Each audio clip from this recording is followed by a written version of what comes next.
En esta tercera sesión del curso universitario sobre anti-Marx para la Universidad de las Hespérides, vamos a comenzar exponiendo el análisis que efectúa Marx sobre el sistema económico capitalista.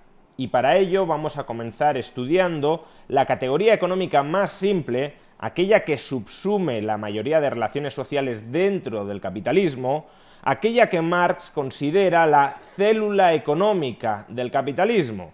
Me estoy refiriendo al estudio de la mercancía. ¿Por qué Marx considera que la mercancía es la célula económica del capitalismo?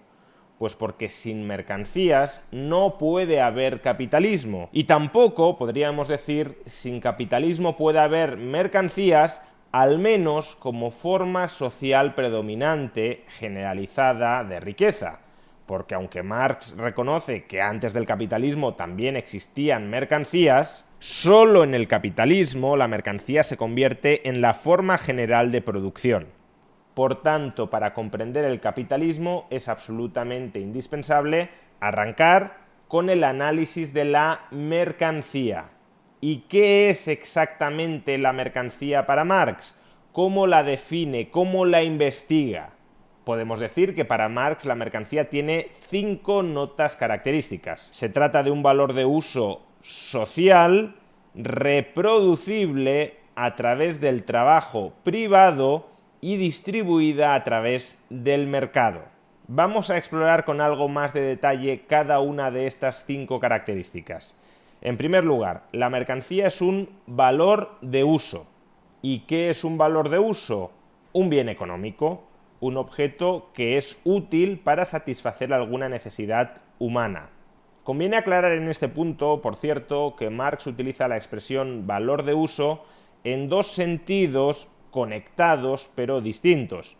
Marx habla de valor de uso tanto para referirse al bien económico, a la cosa que es un valor de uso, cuanto también a la utilidad del bien económico, es decir, a la cualidad del valor de uso.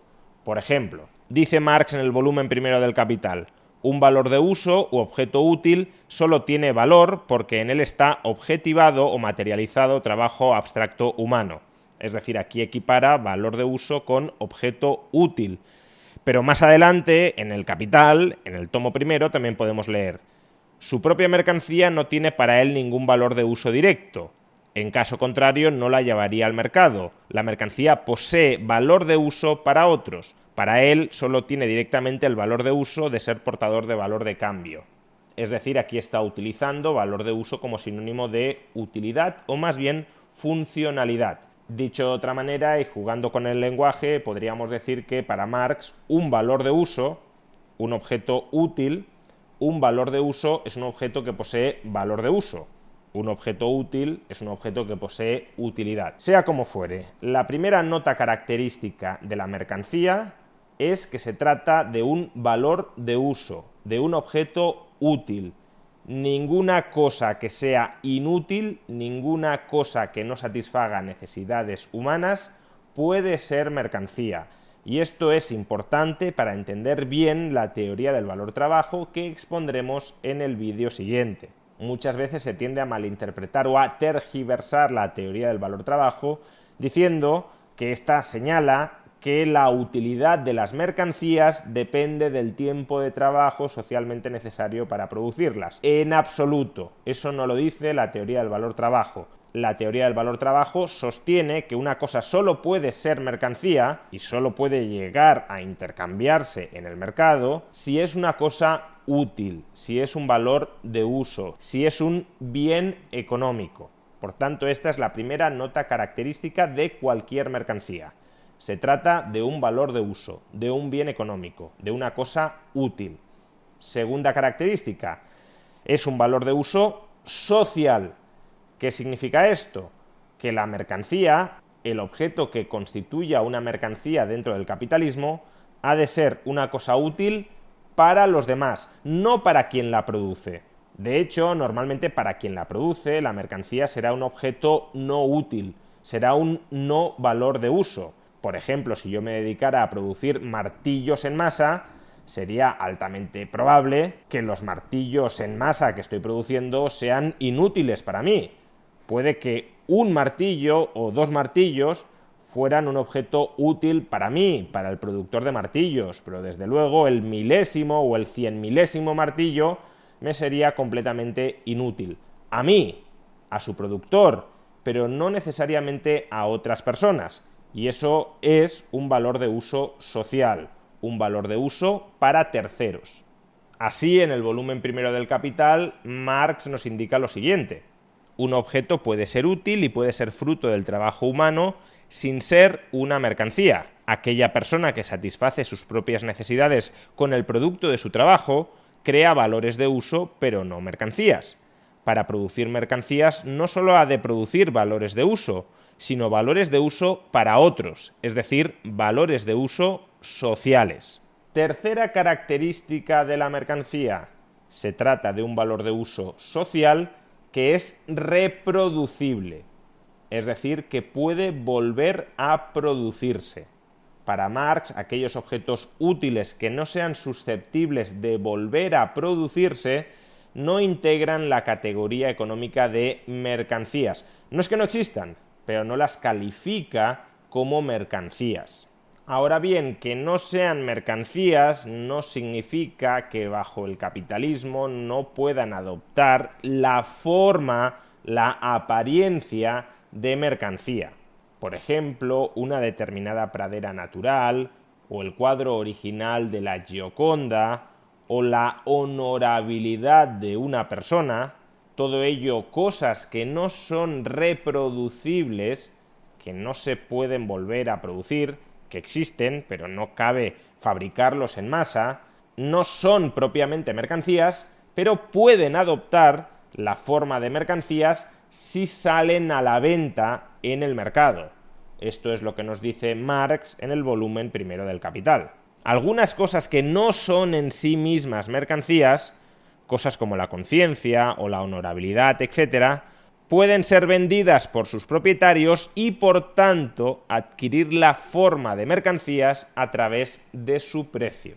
Esta distinción conceptual entre cosas que son en sí mismas mercancías y cosas que adoptan la forma de mercancía podría parecer una diferenciación irrelevante o bizantina, pero no lo es en absoluto, porque como ya estudiaremos en la sesión siguiente, Marx solo aplicará lo que hoy conocemos como teoría del valor-trabajo a aquellas cosas que son en sí mismas mercancías. Es decir, el precio de las mercancías se explicará en función de la teoría del valor-trabajo. Sin embargo, el precio de las cosas que adoptan la forma de mercancía, cosas que no son reproducibles en sociedad, como una pradera de tierra o como la honorabilidad de una persona, el precio de esas cosas que adoptan la forma de mercancía no se explicará por la teoría del valor-trabajo. Cuarta característica de las mercancías: son valores de uso social reproducibles a través del trabajo humano privado. ¿Qué significa trabajo humano privado? Pues podemos equipararlo con la producción de carácter descentralizado.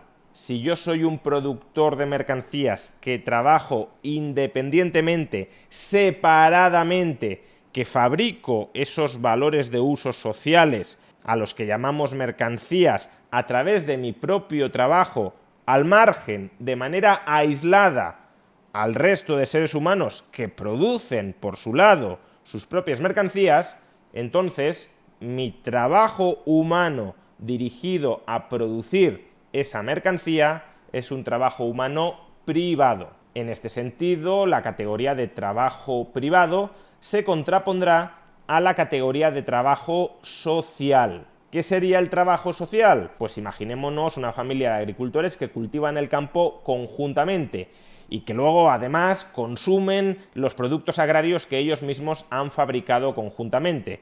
Pues bien, ese trabajo comunal, ese trabajo en comunidad, ese trabajo codo con codo entre varios productores, entre varios trabajadores, es un trabajo que Marx denomina inmediatamente social, o si lo queremos, un trabajo socializado. Así pues, a diferencia del trabajo privado, que es un trabajo descentralizado, donde cada productor independiente decide los términos de lo que produce, en el trabajo inmediatamente social, en el trabajo socializado, los distintos trabajadores desarrollan distintas partes de un mismo plan productivo de carácter centralizado.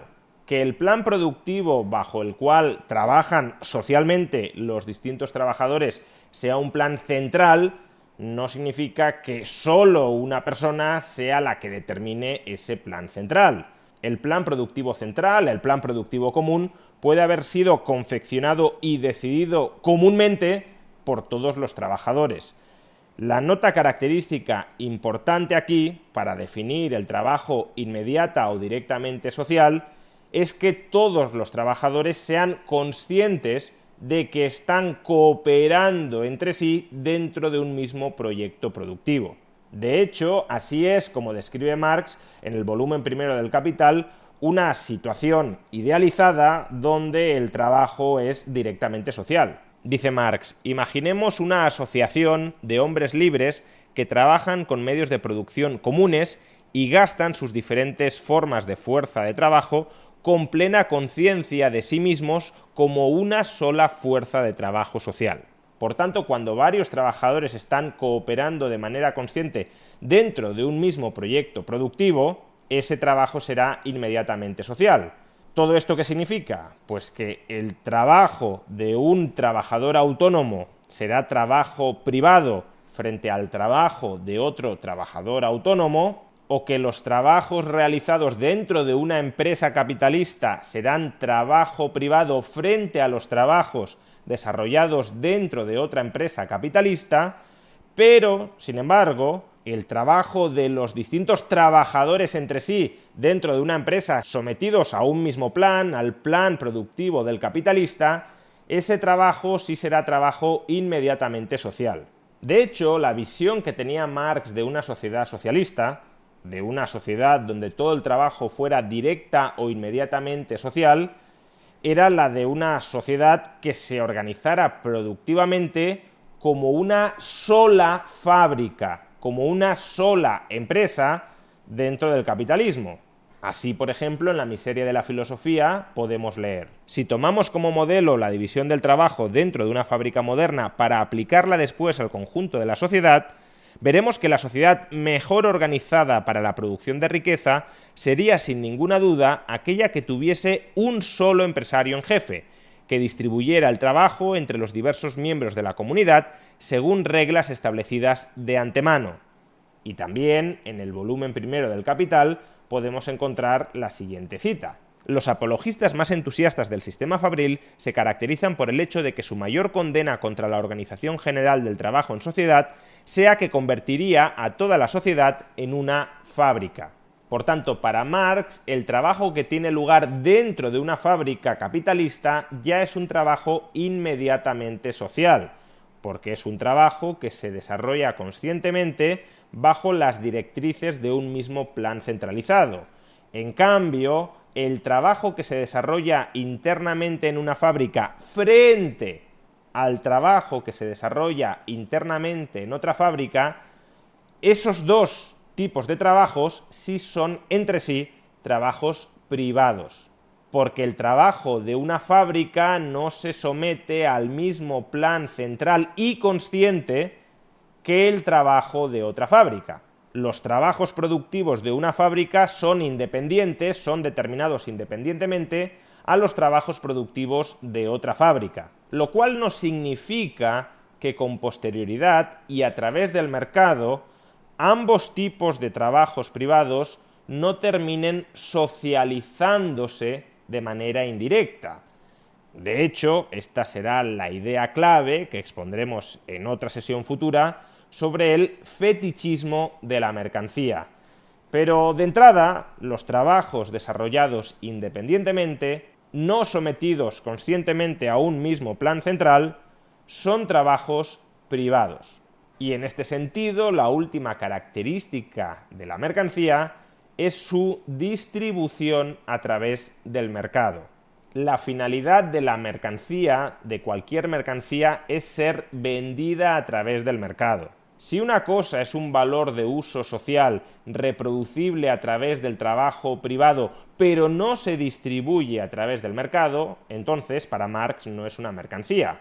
Por ejemplo, si yo produzco una mesa y se la regalo a mi vecino, eso no es una mercancía, porque no he distribuido, no he vendido ese objeto útil, reproducible mediante mi trabajo privado, a través del mercado.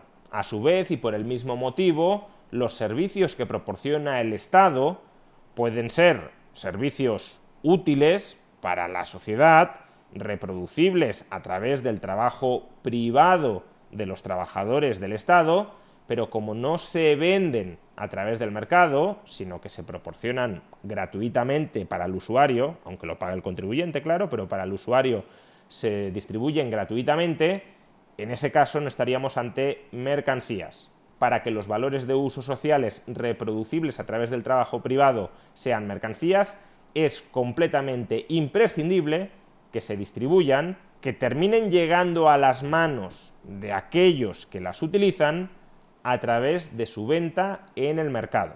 Por consiguiente, en el capitalismo, según Marx, podremos hallar diversas clases de objetos. En primer lugar, objetos inútiles, cosas inservibles. En segundo lugar, objetos que sean útiles pero no reproducibles a través del trabajo humano privado. Por ejemplo, la tierra virgen o las praderas naturales.